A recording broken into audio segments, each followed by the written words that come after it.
What's going on, guys, and welcome back to another episode of Career Mode. This is episode number 37, and we start today's episode off with a game against Crystal Palace here at Selhurst Park. Now, of course, we faced Palace in the second game of the season, so just our second game in the Premier League this year. We faced Palace, and we drew 0-0 at the Den. It was a really tough game, and we faced them last year, and we beat them by 2-0 in the FA Cup here at Selhurst Park. So, to be honest, I felt quite confident coming into this game because we actually dominated the game early on in the season in the reverse fixture. So I felt very, very confident of getting a win in this game. But it's one of those games. Really, it's a London derby. It's always going to be difficult to get ourselves on top. Even so, I do fancy my chances really, even with Shamak up top. But anyway, the first chance of the game came in the 12th minute here to Palace. They rolled the ball through to Jimmy Kebe, I think it was, and he ended up hitting the post. So great chance for Palace to take the lead there, but it was still 0-0. And a few minutes here, Shamak's onto the ball, rolls it through to Kebe again. Jimmy Kebe gets past Gutierrez. I thought I had him there, and there was no way for him to get through on goal, but instead he did wriggle his way through Gutierrez and strike the ball just wide of the post. So still 0-0, but Palace with the early chances in this game, and in the 58th minute they did indeed break the deadlock, and it was that man I mentioned earlier on, Marouane Chamakh, the former Arsenal man, gets himself through and dinks the ball over Nyland, our goalkeeper. So that was a real disappointing goal to concede there, because although Palace had all the chances, we started to get ourselves back into the game late on in the first half, start to get our feet on the ball and start to dominate possession a little bit. But sadly, to be honest, as much as I like Nyland, I don't know why he couldn't see that Chamakh was going to beat him to the ball there. He should have spread his body instead of trying to scoop it up when Chamakh was clearly going to get there. And of course, it was a simple finish really, and Fabrizio couldn't get it. And it was 1-0 to Palace. And in the 67th minute, a good pass by Palace there released Jerome Thomas, and Thomas comes through and puts the ball into the back of the net. So Palace 2, Millwall 0, 67 minutes on the clock. Things looking really bleak for us, but in the 69th minute, Carrasco's onto the ball down the left-hand side, chips it over the top to Kelvin, and his header ends up hitting the post. So sadly, still 2-0 there as we try to get ourselves back into the game. But in the 72nd minute here, Schroeder's onto the ball, plays a great through ball to Carrasco, trying to cause some problems down that left flank there. Carrasco's onto the ball, keeps on going, crosses the ball in towards Dongu. It's headed up in the air. Seb Larson then wins it down the right-hand side, takes a touch, crosses the ball in, free volley for Dongu, and he's not going to miss that one. Puts it into the bottom corner, makes it Palace 2, Millwall 1. So back in the game with 15 minutes to play, and in the 77th minute here, Dongu's onto the ball, chips it over the top to Liam Trotter. Trotter runs through here, takes a shot from just inside the area, but Speroni makes the save. And well, sadly for us, as Carrasco goes for a header, he ends up getting flattened and stays on the floor. And sadly, Carrasco picks up a heavy knock there as we try and get ourselves inside here. Here's Kelvin who comes through, he tries to scoop turn around Speroni, but sadly Palace do clear the ball away. But yeah, you see Carrasco hobbling there on the left wing, and that was a real shame for us. But in the 88th minute, Palace come through again, great chance to win it here and seal the game. Chamakh releases Kebe, who I couldn't really stop in this game, he was playing really well, keeps on going. Kebe ends up getting himself inside to a shooting opportunity, but he puts the ball wide, so he should have scored a couple of goals in this game at least, but instead he had 0. But it was still Palace 2, Millwall 1, to be honest. And in injury time, we had the last chance to salvage a point here. Kim Ojo's onto the ball, chips it over the top towards Dongu, the goal scorer, goes through but puts the ball wide. What a miss that was. Great chance for Dongu to get his second goal and equaliser, but he misses it, and the game does finish Palace 2, Millwall 1. So we do lose away at Selhurst Park. It's the first loss against Palace this series, and yeah, it was Fraser Forster in goal, wasn't it? Oh, sorry about that. I said Speroni earlier. I'm sure there's going to be loads of people in the comments saying, "Oh, it was Forster. How can you get that wrong?"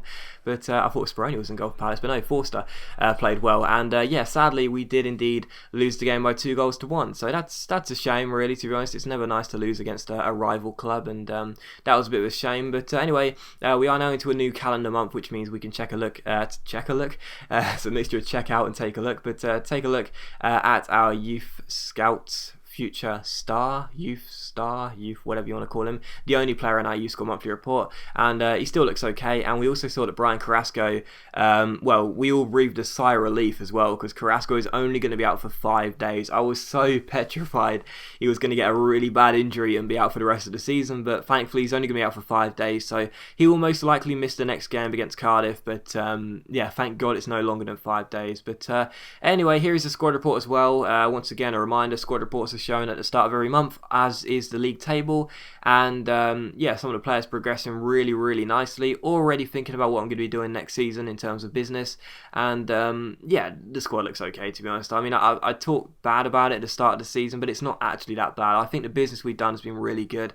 We brought in some quality players as well. Obviously, Kelvin coming in January as well. Losing James Henry wasn't nice, but bringing in Kelvin was a good replacement. And yeah, it's okay. We're in 13th place anyway. We've got 32 points. We are 11 points clear of West Ham. Grew West Ham in 18th place. So yeah, we're doing quite well, to be honest. I think we're doing a lot better than I expected. You know, when we came into the start of this season with the money and the resources and the squad we had, I was sitting there thinking, wow, bottom of Christmas, no doubt about it, and probably getting relegated as well. But, you know, to be honest, I think we're doing realistically as good as we possibly could do. So I'm pretty pleased with that. But anyway, I wasn't very pleased with the loss against Palace in the last game. So we took on Cardiff here at the Den, and that was, of course, the first game of the season. We faced Cardiff in the first game of the season, and we lost 2-1. So I was thinking, right, okay, in that case, we really need to get revenge since we couldn't beat Palace. But Cardiff are currently sitting in 17th place, so it's a bit of a big game, to be honest, a bit of a big game, and it's not going to be easy for us, this one. Of course, Cardiff have already got the better of us early on in the season. They have a good squad as well, of course, now under Ole Gunnar Solskjaer, so a decent squad Cardiff have, and they had the first chance of the game in the 6th minute. McNaughton goes through, great save by Nyland, it's then headed up in the air, and then a great block by Eder Nilsson to deny Whittingham, it might have been there, so still 0-0, but what a great chance for Cardiff to take the early lead in this game. But in the 11th minute, a great chance for Seb Larsson here from the free kick, but he puts the ball onto the roof of the net. Would have been lovely to get a second free kick goal of the series there with Larsson, but sadly it did go over, so Joe Lewis in goal doesn't need to make a save. It's still 0-0. But in the 16th minute here, Kelvin is on the ball down the right hand side. Real good chance for the Brazilians to show some flair. He Berber spins past Gary Medel, gets onto his stronger left foot and shoots. But sadly, it's a good save by the keeper, and McNaughton ends up clearing the ball away. So still Millwall 0, Cardiff 0. But in the 70th minute, Cardiff come through here. Not much action in the first half, but a great chance for Cardiff in the 70th minute. Nunes onto the ball, gets 2 bites of the cherry, and at the second attempt, puts the ball past Nyland, and with 20 minutes to go, the score was Millwall 0, Cardiff 1. So in a very, very big game down the bottom of the table, yes, at the moment you'd say we're, you know, practically not safe, but, you know, playing really well, and you wouldn't put too much money on us getting relegated.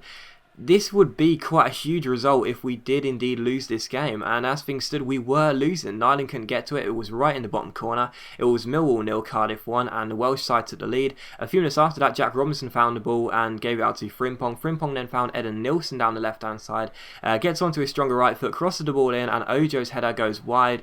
We couldn't really break down Cardiff in this game. It was really difficult for us, and it was still Millwall 0, Cardiff 1, and that was how the game finished. So back-to-back defeats. Not good to get our second loss of the season at the Den either. You know, the stadium's been quite a fortress, but ever since Liverpool beat us, I've felt a little bit tense, you know, playing teams on this ground. So sadly we did lose. It was Millwall 0, Cardiff 1, a very bad result for us as well, and back-to-back defeats. That's not good. You know, we haven't actually won a league game in a month. You know, our last win came against QPR at the Den over a month ago in the early February. So yeah, we kind of need a distraction, to be honest. We kind of need a distraction, and thank God we got the FA Cup to provide that, because we're not playing too well in the league at the moment, and we need a distraction, and hopefully the FA Cup can provide that. So we do take on Chelsea in the quarter-finals here, or is it the round of 16? No, it's the quarter-finals, I'm pretty sure it is. Yeah, it's the quarter-finals. We take on Chelsea in the quarter-finals away at Stamford Bridge, and of course in the last round we saw off Aston Villa by 3-1. So yeah, we've been playing pretty well in the cup competitions. We do take on Chelsea. The other ties are Palace against United, City against Bradford, and Spurs against Everton. So yeah, it's quite a difficult tie for all teams apart from Man City, who you'd imagine would have quite an easy game against Bradford. But yeah, we do take on Chelsea. They did rest quite a few players in this game as well. I put out a really strong side because, as I've said many times, I don't care too much about the cup competitions, but now, you know, I'm sitting there thinking, hey, do you know what, we could probably actually win this tournament. So there's actually a good chance we should you know, put out a strong side and try and you know, cause an upset really. But sadly for us, Liam Trotter gets a broken ankle 41 minutes in. A corner's crossed in and our captain goes up for it. Sadly he lands heavily, and Liam Trotter is going to be out for the rest of the season. So that absolutely sucks. Trotter, our captain, is out for the rest of the season, and I'm gutted about that. But anyway, in the 49th minute here, Ramirez comes through for Chelsea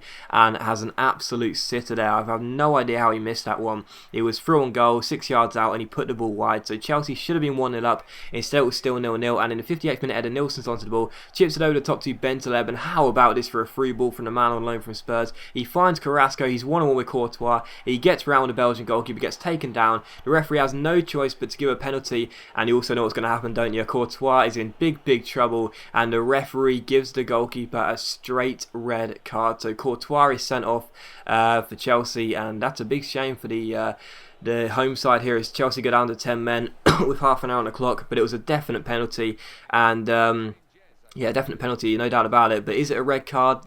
Difficult really. Probably is, to be honest, because I think Carrasco would have kept hold of the ball and probably would have finished it as well. But yeah, it was a difficult call by the referee, but you know, in my opinion, he made the right one. So Chelsea down to 10 men, and yeah, a great chance from us to from the spot here to take a shock lead with just under half an hour on the clock to go. It's Carrasco who won the penalty against the substitute goalkeeper Ruffier, so a really good chance for us to make it 1-0 here and take a shock lead, as Bentaleb stood over it. But I was like, nah mate, you're not taking it. I'm giving it to Carrasco. As I looked down the list, and we did give it to Carrasco. Could have given it to Seb Larsson, but I wanted Carrasco to take it because he did win it. Carrasco steps up against the goalkeeper. Can he score? Yes, he can. The goalkeeper is rooted to the spot. And Carrasco, the man who won the penalty and got Courtois sent off, makes it Chelsea 0, Millwall 1. So a shock lead for us in this game, really. And we are 1 goal up. And in the 63rd minute, Ramirez chips the ball over the top to Fernando Torres. Great chance for the Spanish striker here. Holds the ball up, backheels it lovely to Hazard. Hazard finds Oscar, and what a miss that is by the Brazilian. He had such an easy chance to head that ball into the far corner. All he had to do was guide it, and he didn't get onto it enough, and it was still Chelsea 0, Millwall 1. But in the 87th minute, the 10 men of Chelsea were really trying to press and score that equalising goal here. I gave the ball away. The ball came to Ramirez. Great block. Then Hazard's onto it, and what a save by Nyland that was. Bit lucky how the ball sort of bounced up for him to catch it on the rebound, but still 1-0. And the 10 men of Chelsea were threatening so well. Another great chance for them here. Hazard goes through, chips the ball over the top, and it's cleared off the line by Mark Beavers. That's exactly why I gave him a new contract. Clears the ball off the line, as it looked like Chelsea were going to steal a replay in this game, but we got on the break from that. It was Josh Wright down the right hand side, gets past Gary Cahill, keeps on going. He's got a man in the centre. It's Michael Ngo. He finds Dongu, who shoots and hits the bar, and then the header from Seb Larsson ends up going straight into the goalkeeper's arms. But that was a great chance to seal the win, but it didn't matter because the game did finish Chelsea 0, Millwall 1. So we are through to the FA Cup semi-finals at Wembley. That is fantastic news for us. It was such a difficult game. You know, despite Chelsea going down to 10 men, they were still the better side, and they should have gone through, but thankfully we held on, and we are indeed through to the FA Cup semi-finals, which is fantastic news for us. So I'm really pleased, and United and Spurs are going to be in the FA Cup semi-finals as well, and the other tie is City and Bradford. That will need a replay, believe it or not, and yeah, they'll decide who goes through there. So we'll either be taking on Man City or Bradford, which, you know, I'm pretty sure it's going to be Man City, to be honest. We'll either be taking on Man City or Bradford, but let's just say Man City because it's always going to be Man City. Manchester United or Spurs. We'll take on one of those teams at Wembley for the semi-finals, and yeah, I'm so pleased we've got this distraction in the FA Cup because we're playing so badly in the league at the moment, and the FA Cup is kind of, you know, sort of sheltering the kind of poor performance in the league. It's not getting, you know, played up as much because we've got the FA Cup to think about. But anyway, we do take on Arsenal for the 4th and final game of today's episode at the Den. So, you know, with us not playing very well in the league, who do we want to face? We want to face Arsenal.